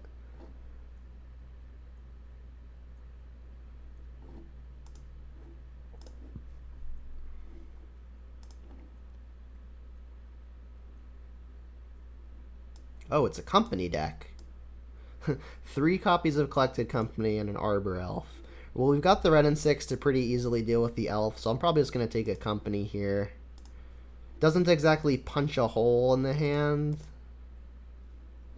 This has to be Overgrown Tomb.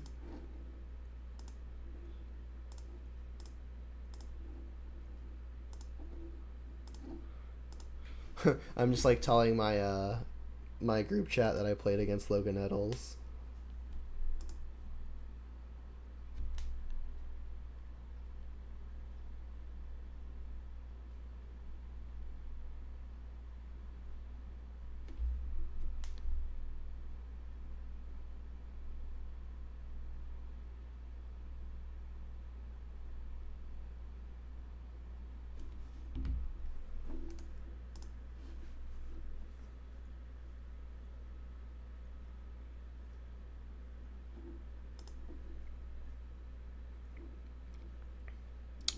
So if the opponent has a land, they're going to get to Company anyway.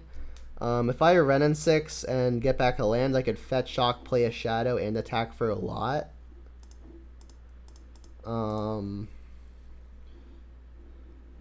We already know that the opponent has Temple Garden, so I think I will just go ahead and make the play of get the land back. Because like they're companying no matter what on the turn following.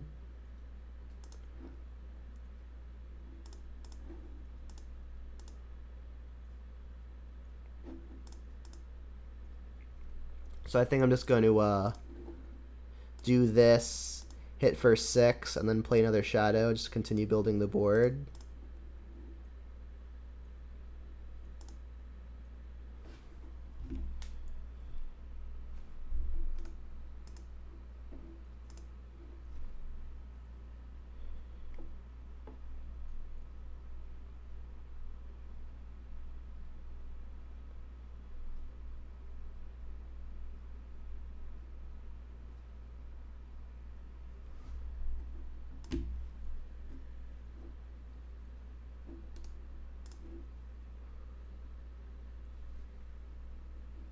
Alright, so now we've got perfect info on the hand.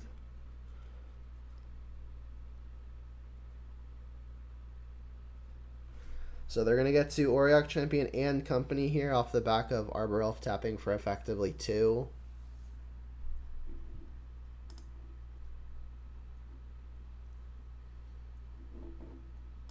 So, I mean, I guess they could, in theory, just win here.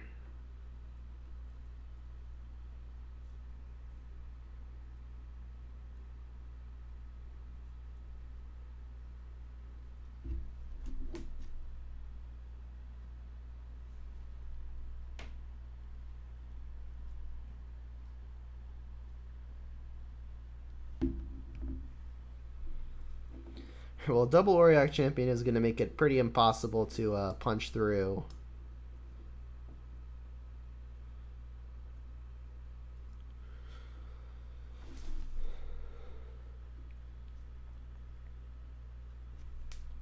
Alright, well, Bolt gets to take care of the Spike Feeder, which is not nothing.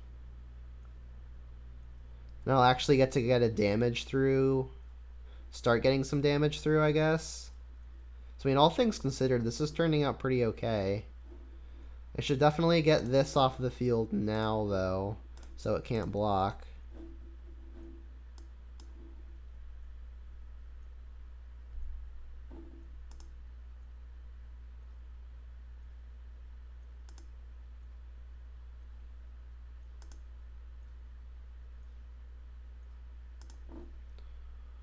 Alright, they're not attacking me back, so let's get into my 2 points of damage.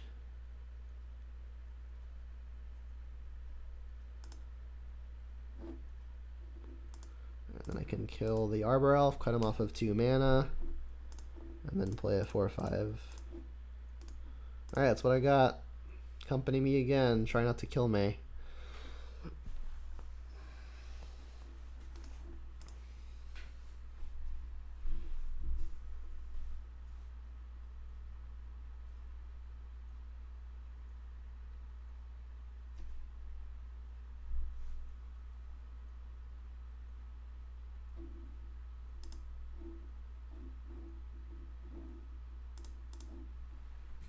Am I dead?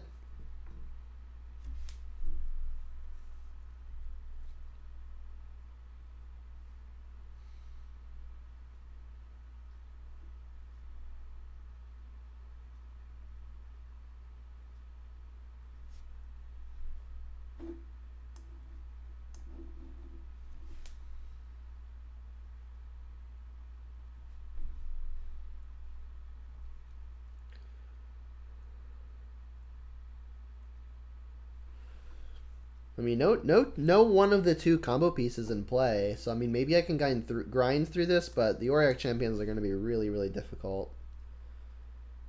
Yeah, Goyf is the thing that can attack past all of this shenanigans, so exiling it makes sense.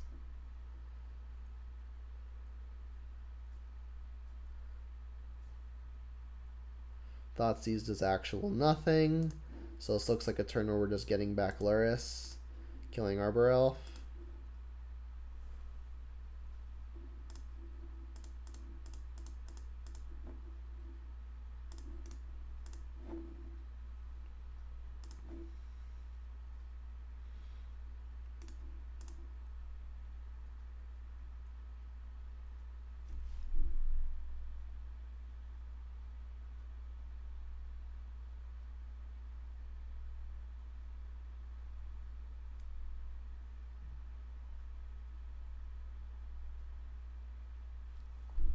Yikes.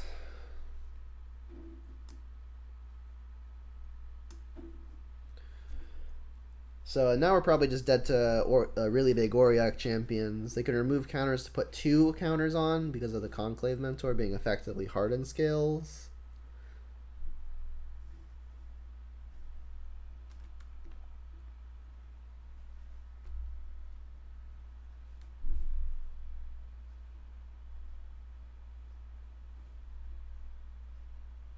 It's cost 1 or 2 to activate. I think it's 2. Yep.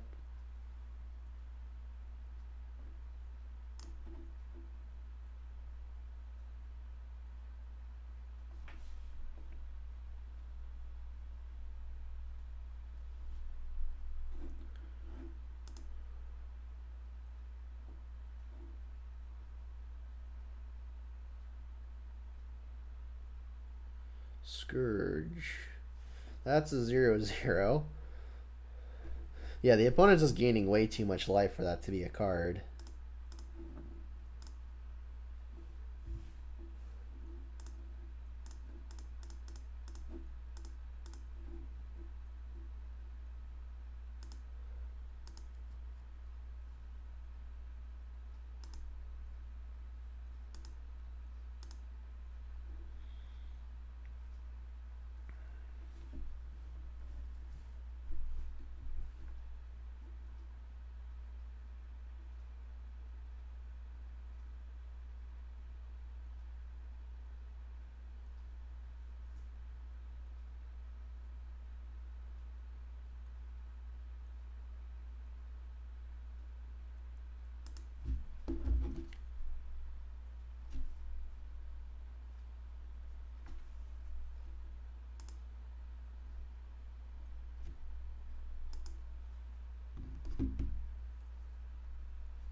Another spike feeder. Jeez. Alright, so if the opponent wants they're as high as 24 plus 4, sorry, plus 6, they're at 30. So like not even Fetch Shock, Drawing Team, or Battle Rage would do it here. Because that would only be 24. Only 24. Like I would have to have double Battle Rage here somehow. There's one. Yeah, I mean, that doesn't do it. I'm just dead to either of these. Yeah, I would need double Battle Rage to have a chance. Like, I could gain 3 life. Going up to 6, but I'm still just dead to these things. Yeah, I'm just dead. Right, so, green-white. We're definitely bringing in the Kozilek's Returns.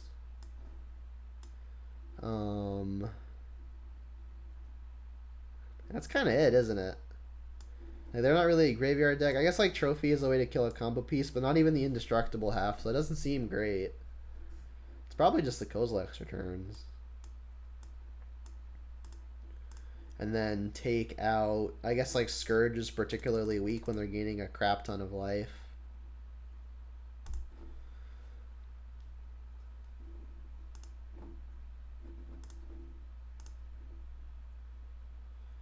Keeper.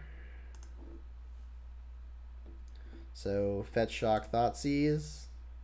I guess I could Inquisition first because like if I take the Thoughtseize now and I want to take their 1-mana Dork, I can like also take something like a Collected Company. But this means that I can't like Fetch Shock. I guess if I draw Fetch Shock, I can still Thoughtseize into a Shadow. So I guess yeah, Inquisition's probably just fine first. Because I have the Bolt for the Dork, but if it's Utopia Sprawl, I won't. Yeah.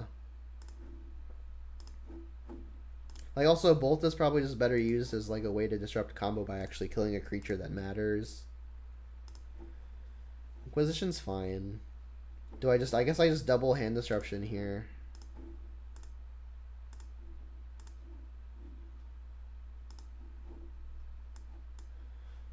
Auriok Champion can go.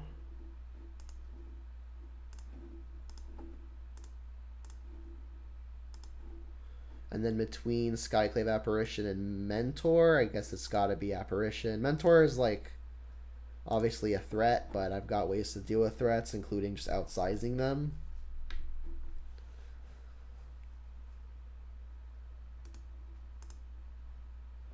Like I can bolt myself here going on to 11 to play a 3/3 after losing one to a Peatland.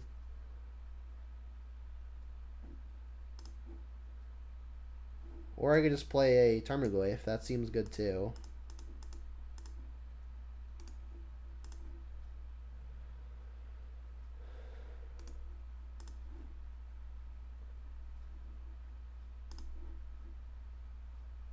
push, not bad.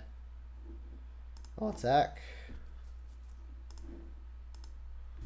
Pretty sure I wanted to play second threat here so I can start kind of going wide. So I think I am going to do the bolt myself play.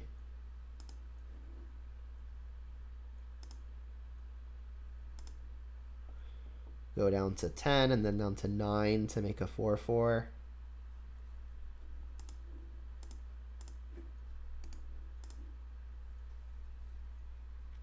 Alright, I mean, I've got a Battle Rage and a way to clear a blocker, so I mean, I'm in striking distance barring like a ridiculous collected company.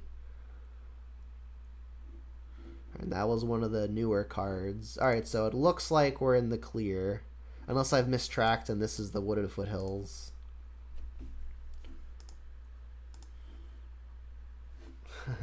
Swamp, not very good. But I mean, it lets me push and Battle Rage.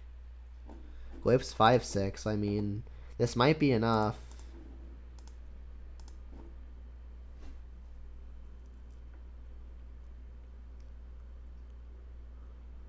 So if I push this, I go up to 15.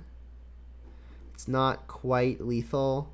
If I Battle Rage this, they take 10. This dies, they go to 5. That has me with a bunch of lethal attacks. So I think I'm going to keep the Battle Rage to punch through a potential blocker on following turns. And then just pass.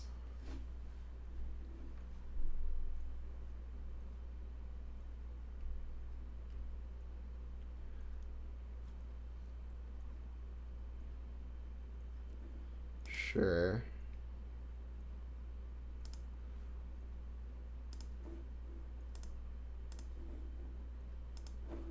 So now we've got lethal in play. Okay, cool. Okay. I think it's still just Kozilek's return.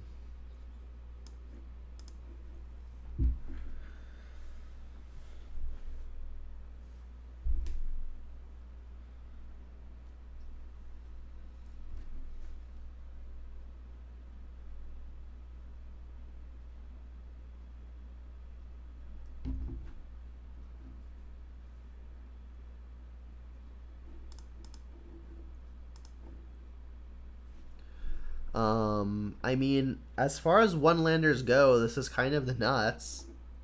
We've got the Kozilek's return as the sweeper and way to deal with the Auriok champions, and we've got double Swift Spear. I mean, given that I really want to hit a second land, I think I will just go ahead and cast the bubble now and forgo the extra damage by having like an extra Swift Spear in play, because I just really want to hit the second land, I think. I guess I'll sacrifice the bauble at the opponent's upkeep.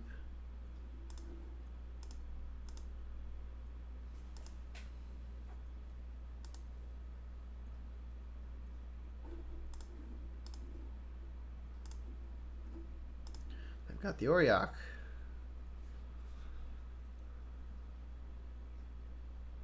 Spellskite, interesting. I would love a land in my top 2, please. Excellent. Alright, so Overgrown Tomb casts the Wrenn and 6, but it does not cast... that does not get a land back, so I think I'm just going to shock, play another copy of Monastery Swift Spear, and then an Inquisition. Gets it another 2 damage. Lets me see the hand.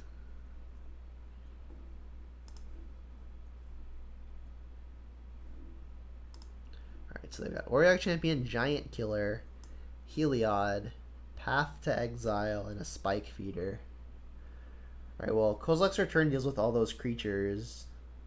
Heliod's going to be really hard to deal with, and it's half of the combo. But, I mean, Path is going to be really annoying, because like, I have like almost no way to get through if they're pathing me. I'll take that.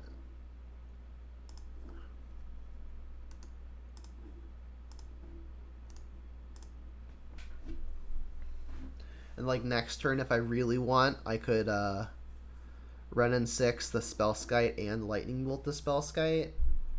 Get a good number of prowess triggers in doing so. So this hits a creature with power 4 or greater. I guess it's like another good thing to tutor for with the Ranger Captain of Eos.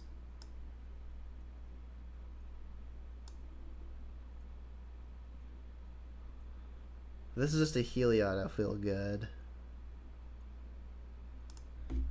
Okay, so like they might just go for combo, and then in response they're moving the first counter.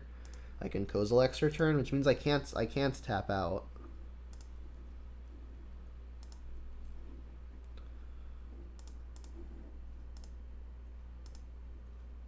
So we're gonna have to blow this Kozilek's return, not on killing the Auriok champion, which is annoying.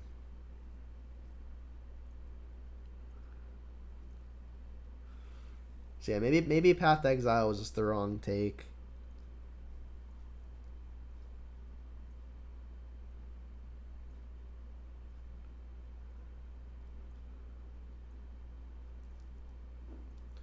It's playing the champion, huh?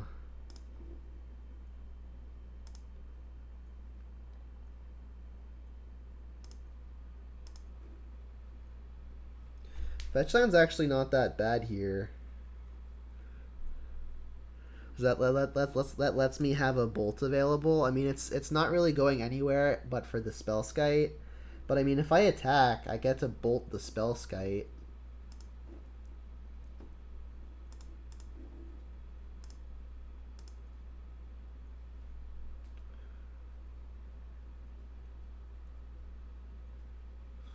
Alright, I think I just let this go then. Alright, so I guess I hope they go for combo.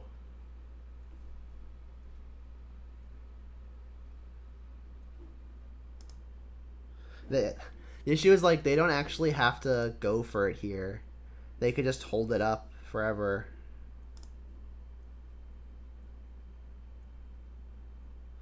Oh, it just works, right? Yeah, it just works. Because they get to target it. Yeah, I missed that. I just die here.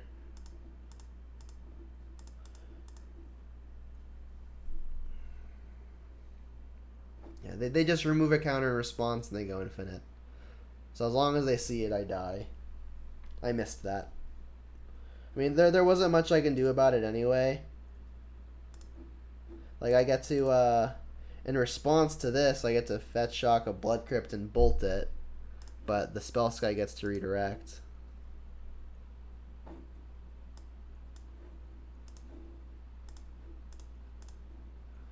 Alright, that's all I got. Do you remember that you have a Spellskite in play?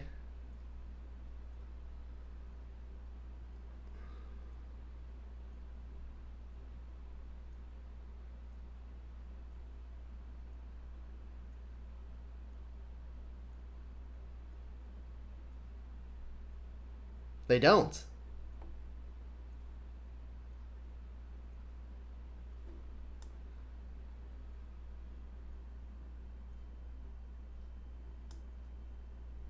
Wait, did they target the Auriok champion in the beginning? I was just being stupid, didn't see it.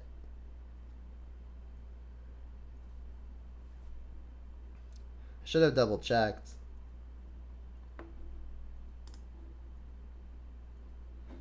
Alright, Giant Killer gets to kill the Goyf.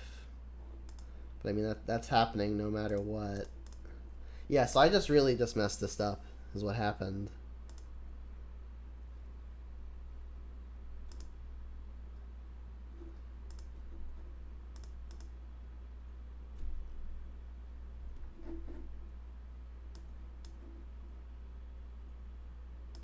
Yeah, I just really messed this up. This was really sloppy.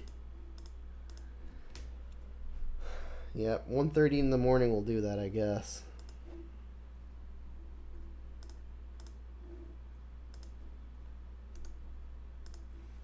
Alright, go for a combo. You know I don't have anything.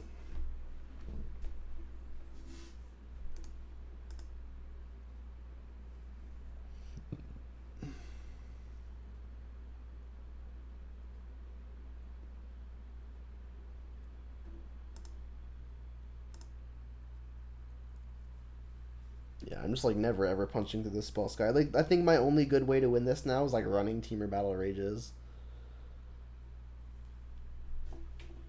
Not even then, because they can just redirect to Spellskite. Yeah, I'm very dead. There's absolutely nothing I can do. Alright, so that was obviously a pretty disappointing outcome. We got to play Logan Nettles, though, so that was really, really cool. Yeah, I mean, the deck still felt relatively smooth. We had some unfortunate losses, obviously. And I think in pretty much every loss, there's something I could have done slightly better to change the outcome.